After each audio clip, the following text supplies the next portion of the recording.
ये जब मैं राजनीति में नहीं थी तो मेरा काम होता था सोनिया जी और राहुल जी का चुनाव लड़ाना रायबरेली और अमेठी में।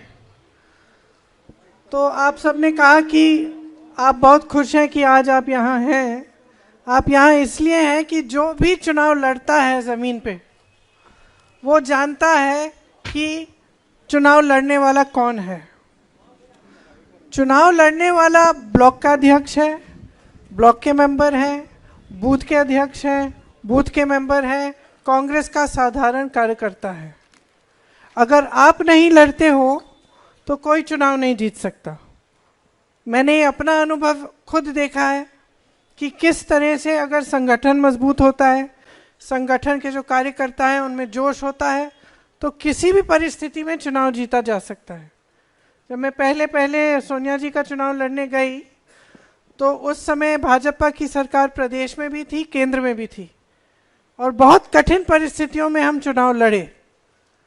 उस समय ब्लॉक की कमेटियां भी नहीं थी।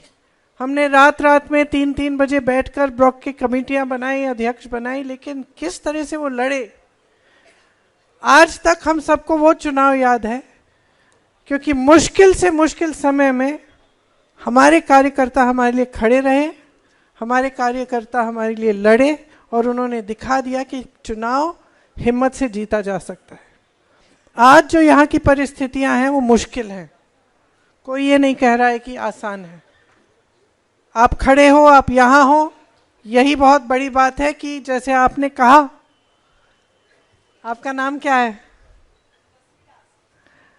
जैसे आपने कहा कि आपको बहुत मुश्किल परिस्थितियों में लड़ना पड़ रहा है, दबाव है, प्रशासन है, बड़े बड़े नेताओं पे भी प्रशासन का दबाव होता है, अलग तरह के दबाव होते हैं, लेकिन आप पे एकदम वहाँ पे अपने गांव में, अपने ब्लॉक में प्रशासन का दबाव आता है, डराया जाता है, धमकाया जाता है, लेकिन आप खड़े रहते हो।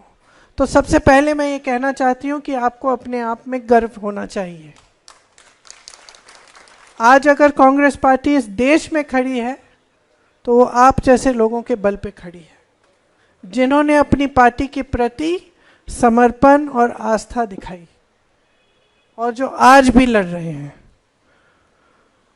तो आज इस चुनाव में हमारे सबसे बड़े योद्धा कौन है? आप हैं।